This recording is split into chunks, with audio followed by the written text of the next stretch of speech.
Apa sih urgensi dari memahami atau berpikir secara filsafat dalam studi hukum dan dalam praktek hukum? Mengapa kemudian belajar hukum harus belajar filsafat? Orang hukum itu orang yang paling logis, Mas. Dan secara sederhana, orang hukum itu selalu secara tidak sadar pasti menerapkan silogisme, premis mayor, premis minor, kesimpulan.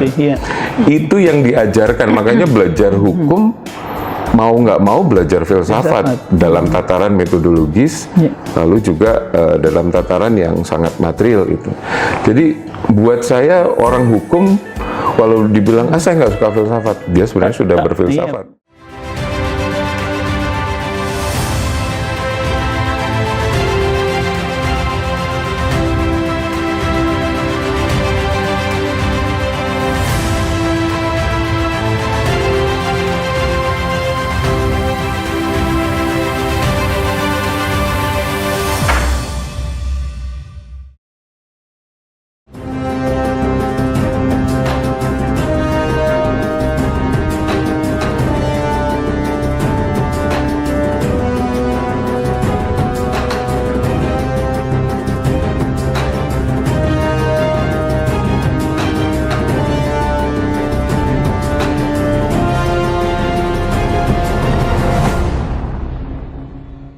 Assalamualaikum warahmatullahi wabarakatuh.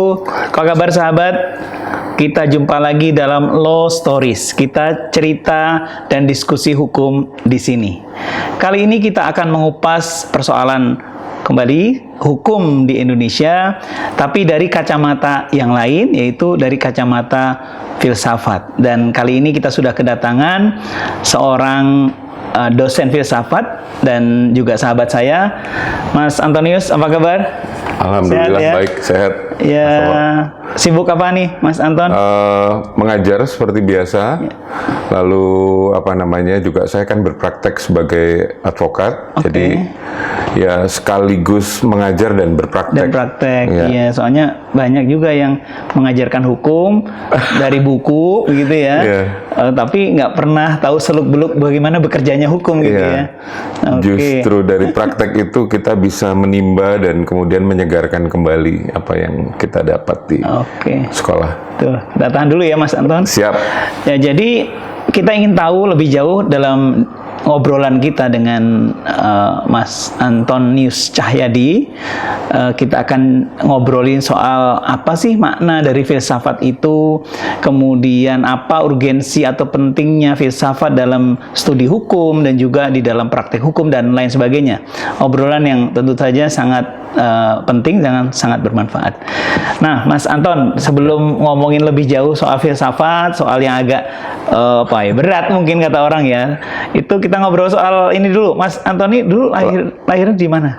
Saya sebenarnya lahir di Jakarta. Oh, tetapi besar di Wonosari saya. Di Gunung Jogja Kidul, ya. Masuk Jogja. Jadi numpang lahir sebentar lalu dibawa bapak ibu ke Wonosari, Gunung Kidul sampai kira-kira umur 5-6 tahun lalu kembali ke Jakarta lagi. Nah, dari SD SMP sebenarnya saya di Jakarta. Oh, sudah di Jakarta, SD, SMP. Tapi kemudian SMA saya di Magelang. Oh, gitu. Dengan orang tua lagi? Enggak, saya kebetulan dikirim ke sekolah ke Magelang. Karena mungkin terlalu bandel ya Mas ya, jadi dikirim sekolah ke Magelang lalu kuliah di UI. Oh, jadi SMP, SMA di sana atau SMA saja? SMA di sana di Magelang. Di Magelang, kemudian diterima di FHUI. FHUI, benar. S1 FHUI. Tahun berapa tuh? Saya masuk dari tahun 94, lalu lulus tahun 99, lalu bekerja di law firm sebentar sampai tahun 2000, lalu kemudian melamar jadi asisten dosen di Fakultas Hukum UI, kemudian kuliah lagi di Utrecht, tapi untuk bidang comparative public law and good governance. Yaitu masternya ya? Masternya. Tetapi sebelum itu Mas, mengapa kemudian saya mengajar filsafat dan senang filsafat? Jadi selama saya kuliah di Fakultas Hukum UI, saya juga sebenarnya kuliah double Mas, di STF Dirgantara. Itu belajar filsafat tuh, filsafat modern. Nah, sebelum saya berangkat kuliah S2 di Utrecht, saya kemudian ngambil S2 sebenarnya di STF Dirgantara, tapi tidak saya teruskan karena dapat beasiswa ke Belanda, saya lanjut ke Belanda. Oke, jadi di Karya itu bersamaan dengan pas diterima di Utrecht itu. Utrecht, benar. Oke, jadi akhirnya ditinggal ya. Ditinggal, saya tinggal. Filsafat. Benar. Tapi tetap menggeluti dunia filsafat.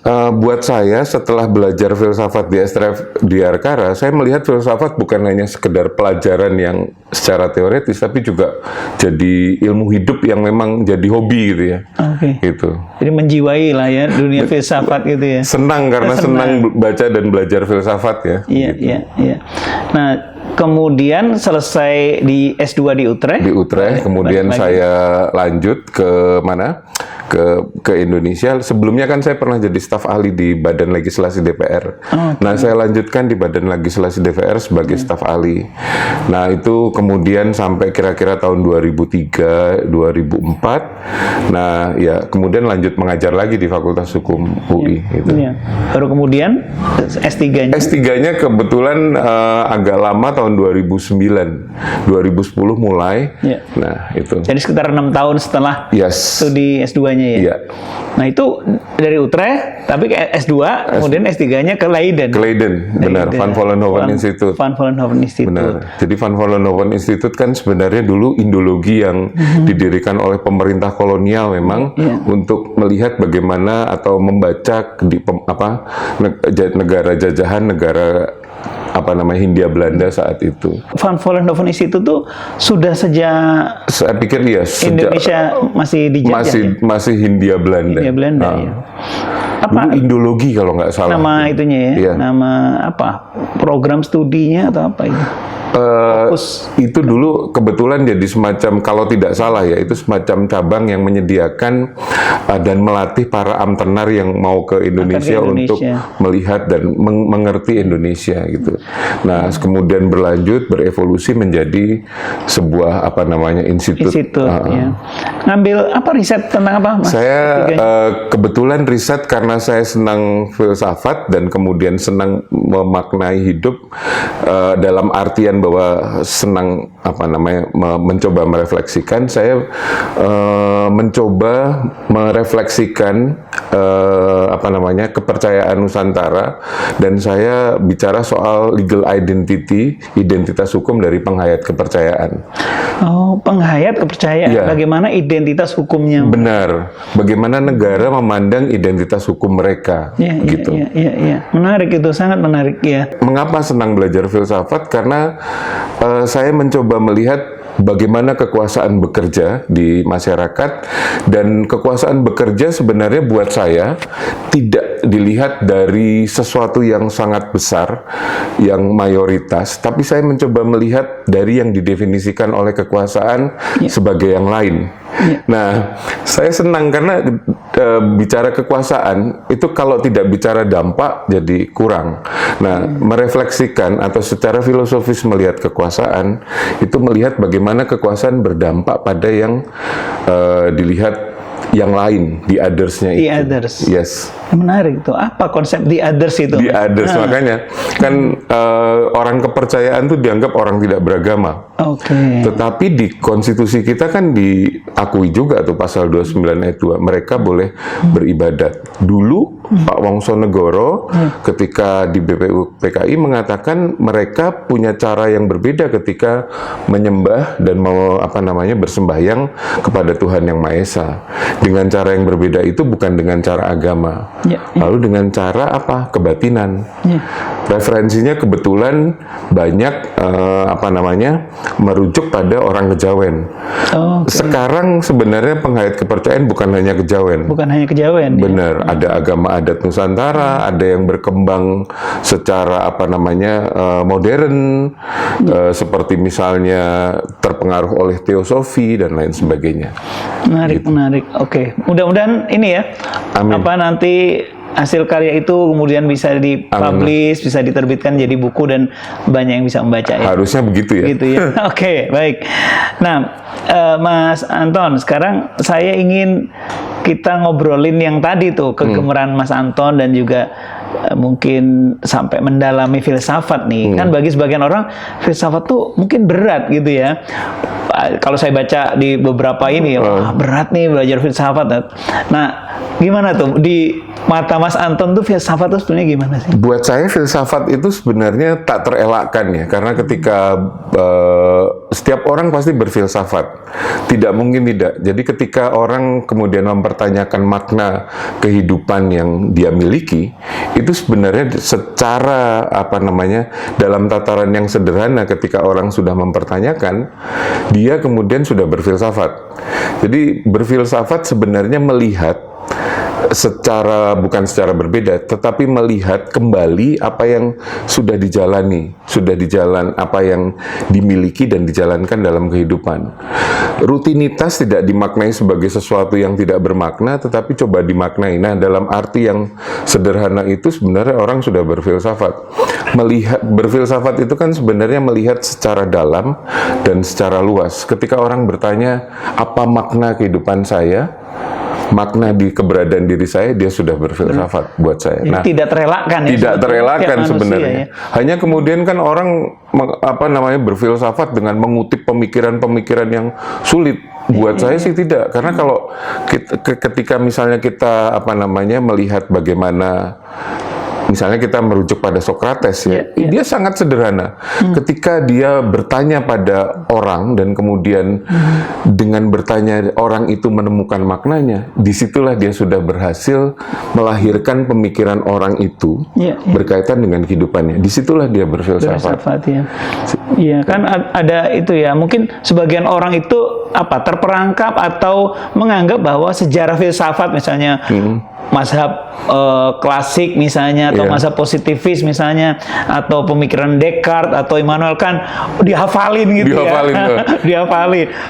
Gimana itu di mata Mas Anton? Repot kalau misalnya kita berfilsafat seperti itu, sebenarnya sama seperti kita mungkin menyembah Tuhan ya, masih dalam tataran yang sangat orang belajar memang melakukan kan prosesnya imitasi.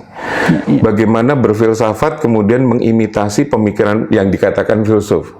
Oh, dia belajar pemikiran René Descartes, atau dia belajar tentang Aristoteles dan lain sebagainya, menghafal ini. Tetapi ketika kemudian dia harusnya tidak sekedar menghafal, karena filsafat kan pada dasarnya bicara soal filosofia, mengejar kebijaksanaan. Kebijaksanaan itu bukan hanya sekedar mengetahui informasi tentang yang dinamakan filsafat, tetapi kemudian membumikan dan mengaktualisasikan, membunyikan pemikiran itu dalam hidup yang membaca. Kalau dia hanya sekedar menghafal, dia tidak berfilsafat. Karena berfilsafat ya Mas Topo, itu sampai pada titik bukan kata orang lain, bukan kata Immanuel Kant, bukan kata misalnya Nietzsche atau kata Schopenhauer dan lain sebagainya, atau kata pemikir eksistensialis yang dia suka kata misalnya menurut Jean-Paul Sartre. Enggak, tetapi menurut saya apa? Exactly disitulah kemudian filsafat secara real memang ada dan berbunyi. Makanya Socrates itu bisa dilihat sekali lagi sebagai seorang filsuf yang memang mau mengembalikan lagi. Filsafat itu mengejar kebijaksanaan. Kebijaksanaan menjadi ada ketika menemukan makna hidup bukan hanya sekedar rutinitas, tetapi hidup yang kemudian dinilai, dilihat sebagai berharga. Ya, itu menarik ya. Katanya atau Socrates yang mengatakan bahwa hidup yang tak pernah diuji itu tidak bermakna gitu, tidak. Itu sekali. Jadi benar sekali. Ketika hidup tidak pernah dimaknai, dipertanyakan, itu tidak pernah bermakna. Karena mengapa sesuatu yang dimiliki sebagai pengetahuan itu harus dipertanyakan? Karena exactly disitulah kemudian keberadaan dari sesuatu yang kita miliki, kita sadari kita miliki. Orang misalnya mengatakan saya punya Tuhan, tetapi keimanannya tentang Tuhan tidak pernah dipertanyakan. Berarti kan hanya sekedar mengalir saja, jadi rutinitas. Nah, filsafat sebenarnya karena itu ketika buat saya ya, menyembah Tuhan tanpa mengikut sertakan filsafat yang kemudian menyertakan akal, agak sulit tuh Mas. Jadi sebenarnya filsafat menyadarkan kembali dan mempertanyakan kembali, semakin membuat sesuatu yang kita miliki jadi bermakna, hidup jadi bermakna. Itu yang membuat saya makanya saya senang berfilsafat gitu. Kadang-kadang dinilai rumit karena Anda masih, buat saya orang yang mengatakan filsafat susah karena masih terperangkap pada pemikiran orang-orang yang dikatakan filsuf. Oh, menurut Immanuel kan begini, menurut Socrates begini. Dia pintar tapi belum berfilsafat. Berfilsafat itu seperti di buku saya yang saya jadikan bahan ajar di Fakultas Hukum UI. Saya katakan berfilsafat berbeda dengan mengetahui filsafat. Berfilsafat berbeda dengan mengetahui filsafat. Ya, mengetahui filsafat kita mengetahui pemikiran A, B, C, D yang dikatakan filsuf. Tetapi buat saya seorang yuris itu bukan mengetahui filsafat, tetapi berfilsafat. Karena praktek hukum yang saya jalani itu sebenarnya berfilsafat dalam kehidupan sehari-hari. Gimana misalnya kita bicara soal pembedaan subjek dengan objek. Di gugatan itu jelas kita melihat ada persona standi in judicio, legal standing. Itu kan sebenarnya filsafat dalam artian yang sangat real, yang sehari-hari. Siapa subjeknya, siapa objeknya. Buat saya begitu. Saya nyambung nih Mas Anton, ini menarik ya. Tadi kan nyinggung ya soal ternyata praktek hukum juga memerlukan filsafat. Nah sekarang apa sih urgensi dari memahami atau berpikir secara filsafat dalam studi hukum dan dalam praktek hukum? Gimana tuh? Filsafat sebenarnya dalam studi filsafat itu dibedakan jadi dua. Artinya gini, ada pemisahan antara subjek, saya sebagai subjek, dengan saya sebagai subjek yang merefleksikan objek. Nah, objek sendiri dalam filsafat dibagi dua. Ada objek material dan ada objek formil. Dalam filsafat, subjek yang mendekati objek itu diantarkan untuk mendekati objek material dengan yang namanya objek formal. Nah, kita mengenal metodologi. Jadi metodologi itu sebenarnya objek yang sifatnya formal. Mengapa objek? Karena di luar subjek. Objek material adalah bendanya ansih yang mau kita refleksikan. Nah, mengapa kemudian belajar hukum harus belajar filsafat? Orang hukum itu orang yang paling logis, Mas. Dan secara sederhana, orang hukum itu selalu secara tidak sadar pasti menerapkan silogisme, premis mayor, premis minor, kesimpulan. Itu yang diajarkan. Makanya belajar hukum mau nggak mau belajar filsafat dalam tataran metodologis, lalu juga dalam tataran yang sangat material itu. Jadi buat saya orang hukum, walau dibilang saya nggak suka filsafat, dia sebenarnya sudah berfilsafat. Sudah filsafat ya. Makanya dulu ada yang mengatakan bahwa hal yang sudah jelas tidak perlu ditafsirkan, ya sudah menafsirkan. Nah itu. Iya. Nah jadi padahal silogisme dia lakukan sehari-hari kan. Exactly, Mas. Entah dia jadi hakim, jadi advokat. Kan orang hukum sebenarnya menerapkan silogisme dengan menempatkan norma yang dijadikan acuan untuk menilai sebagai premis mayor. Premis minornya adalah yang dia nilai. Kesimpulannya apa? Itu kan cara berpikir yang sebenarnya silogistik ya. Siapa itu? Aristoteles ya bapaknya ya. Salah satunya Aristoteles kemudian bicara soal logika formal dan material ya, di situ ada.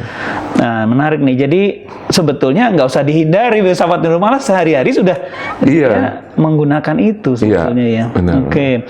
Nah, sekarang ini Mas Anton, saya ingin tahu ya, apa sih dampaknya atau implikasi kalau kita tidak berpikir atau tidak bekerja menggunakan cara-cara filsafat, tidak memikirkan ulang, tidak bersikap kritis dan sebagainya, itu apa implikasinya? Buat saya begini, ketika kita tidak dia anti pada filsafatnya, mau apapun itu dia mengatakan saya nggak suka orang berfilsafat. Mungkin yang dikatakan dia bukan anti pada filsafatnya, dia anti pada yang disebut orang hanya sekedar berteori, tetapi tidak berpraktek gitu mungkin yang dia rujuk sebagai berfilsafat.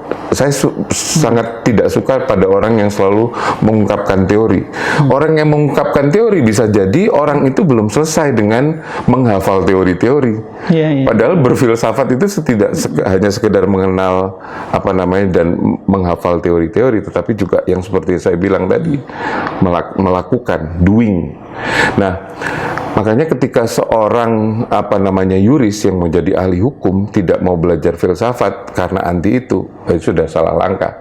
Karena bagaimanapun ketika belajar ilmu hukum di tahap awal dia sudah berfilsafat. Perihal kaidah hukum itu bicara soal dasar-dasar. Sudah bicara yang namanya ada ontologi, ada aksiologi. Secara tidak sadar kan kadang-kadang kita hanya terpaku pada kata-kata yang sangat besar ya Mas ya, yang namanya sangat membuat kita takut, pakai logos-logos, pakai logi-logi. Padahal tidak, it's really simple gitu. Manusia menamakan hanya sekedar mau mengatakan ini berbeda dengan nama yang lain itu. Jadi maksud saya, seorang yuris, seorang ahli hukum mau jadi ahli hukum itu pasti berfilsafat. Karena kalau tidak berfilsafat, dia tidak akan tidak mengenal yang namanya metodologi. Lalu kedua, dia tidak akan bisa mengenal secara clear apa objeknya. Nah, yang terakhir ini maksud saya agak ideologis. Mengapa orang perlu belajar filsafat, terutama orang hukum? Orang hukum itu akan selalu bicara tentang kekuasaan, otoritas. Tujuan hukum yang paling utama buat saya adalah seperti yang Montesquieu katakan di dalam bukunya Esprit de la Loi, itu membatasi kekuasaan. Kalau hukum lalu kemudian jiwanya hukum tidak membatasi kekuasaan, itu berarti hukum sudah bukan menjadi hukum lagi. Dan filsafat ketika secara real berkontribusi pada mengejar kebijaksanaan, itu artinya mencoba merefleksikan lagi kekuasaan, membatasi kekuasaan supaya tidak absolut. Menarik. Kalau pandangan Mas Anton soal di orang-orang mengatakan legal positivism, legal formalism itu gimana, Mas Anton? Sebenarnya yang saya lihat ketika orang mengatakan legal positivism lalu dikatakan itu tidak bagus ya, itu karena mungkin ada kekuasaan yang mencoba menafsirkan secara letterleh dari hukum yang kemudian berlaku. Justru saya melihat ketika orang mengatakan, oh kamu terlalu terjebak pada positivisme atau pada legisme, itu karena apa yang mau dikatakan dia terlalu berpijak pada hukum yang tertulis, black letter law, tidak kontekstual. Tetapi saya memahami ketika orang terlalu berlogika dengan cara black letter law, karena pasti dia berada dalam dalam kekuasaan yang memang bisa memanfaatkan itu. Nah, orang-orang yang senang biasanya menggunakan formalisme, menggunakan positivisme dan bicara hukum, biasanya kemudian mencoba menutupi yang saya lihat itu ada vested interest, ada kekuasaan yang di sana. Jadi kita harus kritisi atau gimana? Harus dikritisi. Gimana itu caranya, Mas? Karena kemudian kalau hanya membunyikan hukum, tetapi tidak kemudian melihat secara kontekstual, hukum tidak berbunyi apa-apa. Dan hukum kemudian hanya sekedar menjadi alat kekuasaan. Dan kemudian menjadi sesuatu yang kosong saja. Maka hukum dalam rupa teks harus ditafsirkan bersama teks yang lain, dan itu kontekstual makanya. Dan bisa jadi Mas, yang saya lihat ya, orang mengutip secara positivistik, secara legistis karena memang ada sesuatu yang mau karena dia punya motif kekuasaan. Ini nggak melanggar hukum kok, karena hukum berbunyi begini. Lah tetapi kan di balik hukum ada yang mau diperjuangkan, nilai, moralitas. Nah, itu yang kemudian moralitas dan kemudian nilai jadi konteks dari teks yang kita baca.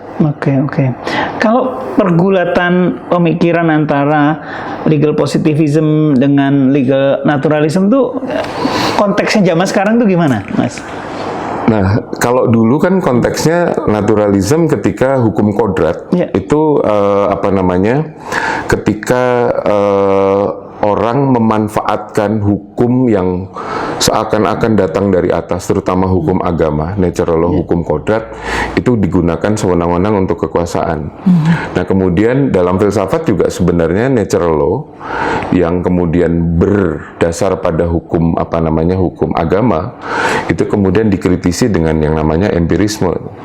Nah, sebenarnya itu ketika orang dalam natural law melihat kok ini hukum jadi sewenang-wenang, karena tidak bisa dikontrol. Oh, ini katanya Tuhan kok, apapun itu ya. Tapi ketika hanya berdasar pada katanya Tuhan, kitab suci dan lain sebagainya, itu tidak bisa dikontrol, maka dia ditarik ke bawah. Berkaitan dengan empiris, sesuatu pengalaman empiria, sesuatu yang dialami oleh manusia dalam kehidupannya, itu jadi sahih ketika semua orang bisa mengontrol. Karena ketika bicara hukum yang datangnya dari atas, itu hanya orang-orang yang punya klaim atas bahwa saya berhak, saya punya legalitas untuk menyuarakan yang atas yang bisa mengontrol. Tetapi hukum yang kemudian bisa dikontrol oleh semua orang, itu nggak bisa dia lakukan. Maka empiria, pengalaman manusia jadi penting di sana. Dan itu hubungannya dengan rasionalis gimana itu? Rasionalitas itu kan sebenarnya ketika René Descartes mengutarakan pertama kali, itu ketika dia bergulat dengan ini sebenarnya saya dalam kehidupan yang real atau tidak real. Dia bergulat dengan namanya keraguan. Bagaimana misalnya sesuatu yang sesuatu dari atas itu bisa diukur. Apa yang bisa memastikan itu saya ada? Apakah saya sebagai sesuatu being yang dari atas atau saya manusia yang real yang lumrah seperti ini? Akhirnya kan Descartes mengatakan saya bisa mengukur sesuatu itu sebagai ada bukan berdasarkan legitimasi yang sifatnya kodrat yang dari atas, tetapi sesuatu yang sifatnya saya sadari dan bisa saya pertanggungjawabkan dalam pikiran saya. Maka dia bilang cogito ergo sum. Saya berpikir maka saya ada, bukan saya mendengarkan kemudian saya ada. Gitu. Jadi dia juga berbeda dengan kaum empirisis, ya. Tapi juga yang menarik, ketika memahami atau meyakini adanya Tuhan pun dia sangat rasionalis gitu. Sangat rasional. Waktu itu, waktu René Descartes misalnya dalam bukunya Memahami Bagaimana Diskurs dalam Metode, dia bicara soal kok ada setan yang mencoba mengganggu saya. Dia mengatakan namanya malang genius. Ini dalam keraguan-raguan saya selalu diombang-ambingkan antara ini nyata atau tidak. Tapi dia akhirnya sadar, saya harus mengambil titik yang real. Apa yang real? Pikiran saya, rasio saya. Maka saya mengatakan, saya berpikir, maka saya ada. Mas Anton, ini panjang nih ceritanya. Kalau sebetulnya saya ini sangat menikmati filsafat ya, walaupun tidak pernah secara khusus belajar filsafat ya. Dulu dapat S1, S3 dapat, tapi semakin ngobrol dengan Mas Anton ini makin menarik ya filsafat tuh. Nah sekarang kaitannya dengan fenomena sekarang nih, pemberitaan yang luar biasa mengenai apa yang orang sebut sebagai kriminalisasi kebijakan, ya kan? Terus juga orang bicara mengenai bagaimana menggunakan politik ya, tapi dengan cara-cara kelihatannya hukum, tapi sebetulnya di baliknya ada politik lah, misalnya kayak gitu. Itu apa pandangan Mas Anton dari sudut pandang filsafat nih? Iya, Mas Opo. Jadi sebenarnya kalau kita bicara hukum itu sebenarnya tidak pernah akan lepas dari kekuasaan. Makanya dari awal Montesquieu memperingatkan itu. Makanya kan bukunya Montesquieu itu, Esprit de la Loi, itu dilarang gereja Katolik saat itu, tahun 17. Sempat dilarang ya? Dilarang, Mas. Jadi list buku yang diharamkan. Karena apa? Saat itu memang gereja Katolik kebakaran jenggot ya, kalau punya jenggot ya. Karena bahaya buku ini membuat orang kemudian mengatakan kuasa absolut tidak jadi absolut lagi karena sudah dikontrol. Kan memang saat itu gereja mengatasnamakan Tuhan bobrok sekali. Kuasaan gereja Katolik saat itu ya. Nah, itu yang dilarang. Maka buat saya Montesquieu itu benar-benar jadi relevan yang terus mengingatkan bicara hukum kita tidak bisa melepaskan diri dari bicara kekuasaan. Karena bagaimana mungkin keberadaan hukum yang sejatinya membatasi kekuasaan mau kita lepaskan dari kekuasaan? Artinya bicara hukum adalah bicara politik. Nggak mungkin nggak. Kalau kita bicara enggak, ini bicara ini bicara hukum ya. Bisa jadi di balik itu pretext ya, di balik itu ya, di balik itu behind ya. jangan-jangan ada kekuasaan yang mau mengatakan ini hukum loh, kita bicara hukum netral. Nah, tapi saya mau mendudukkan ini dengan secara proporsional. Kita, karena ada dua maksud yang harus kita tangkap. Ada orang yang mengatakan bahwa oh ini jangan, kita lagi bicara hukum bukan bicara kekuasaan. Motivasinya baik. Artinya dia memang mau menggunakan hukum untuk membatasi kekuasaan. Dan seperti itu ada juga. Ada, tetapi ada juga yang orang mengatakan, jangan bicara politik, kita bicara hukum saja. Tetapi saat dia bicara itu, di balik kata-kata yang dia bilang hukum, ada kekuasaan yang dia bawa. Jadi, itu yang kemudian harus kita waspadai itu. Orang kadang-kadang orang mengatakan, oh hukum harus bebas dari politik, dari kekuasaan. Padahal yang mengatakan itu adalah orang yang saat itu sedang berkuasa, saat itu sedang in power. Nggak mungkin dia nggak bicara kekuasaan ketika dia menerapkan hukum, pasti ada. Nah itu yang mesti kita waspadai. Jadi buat saya, bicara hukum adalah bicara kekuasaan. Itu hal yang harus kita terima dulu. Kalau kita sudah tidak menerima itu, kita akan kemudian seperti melupakan kesejatian dari adanya hukum itu, gitu Mas Alpo. Jadi, nah kalau masyarakat melihatnya seperti apa itu Mas Anton? Nah, masyarakat kan kita bicara pada umumnya, orang awam pada umumnya ya. Sebenarnya kalau masyarakat melihat, kalau kita lihat ya, kekuasaan itu kan terlihat pada orang-orang yang berkuasa, kelompok-kelompok berkuasa. Lalu hukum dia lihat sebagai yang bisa kemudian memperjuangkan kepentingan masyarakat pada umumnya. Nah, itu kadang-kadang saya agak prihatin gini, Mas. Banyak orang pinter tidak menangkap secara sederhana keinginan masyarakat itu. Berputar-putar dengan logika yang agak rumit, membuat masyarakat jadi bingung. Antara hukum, kekuasaan, dan sebenarnya vested interest yang bersangkutan. Gitu. Nah kalau ini fenomena yang lain lagi ya Mas, tapi juga sekarang sedang rame ya, yaitu ada mafia peradilan lah orang bilang ya. Dan itu mungkin juga cukup panjang cerita dan sejarahnya. Bagaimana Mas Anton melihat itu? Mafia peradilan itu kan identik dengan buat saya kepentingan ekonomi ya. Kekuasaan, ada motif-motif, bukan ekonomi dalam artian ini, tapi ada profit, ada motivasi memperoleh keuntungan lebih banyak dari yang lain dengan membuat hukum jadi direkayasa, dimanipulasi. Buat saya itu karena ya itu tadi, orang yang mau mencari keuntungan di balik hukum yang harusnya jadi membela kepentingan masyarakat pada umumnya. Jadi dia nah orang-orang seperti ini yang sebenarnya sepertinya menggunakan hukum dan berlindung di balik hukum yang begitu formal dan positifis untuk mencari keuntungan itu. Kan mafia hukum itu hidupnya memang dari hukum yang terlihat formal dan begitu positif. Jadi konteks dari moral, konteks dari bagaimana kepentingan masyarakat itu dilepaskan. Karena hukum kan sebenarnya harus punya kepastian. Jadi dia hanya mengatakan kepastian saja. Tetapi kemudian keadilan, berkaitan dengan rasa keadilan, kemanfaatan untuk masyarakat dia lupakan. Jadi konteks dari keberadaan hukum hanya sekedar letterleh, bicara kepastian. Nah, bisnis itu yang kemudian jadi mafia hukum. Mafia hukum itu sangat senang sekali bicara yang begitu formal, Mas. Mereka tahu hukum, mereka tahu bagaimana cara menggunakan hukum, ya kan? Dan mereka gunakan sebagai bisnis, gitu ya. Dan mereka agak anti kalau bicara konteks. Karena konteks hukum kan sebenarnya moralitas publik.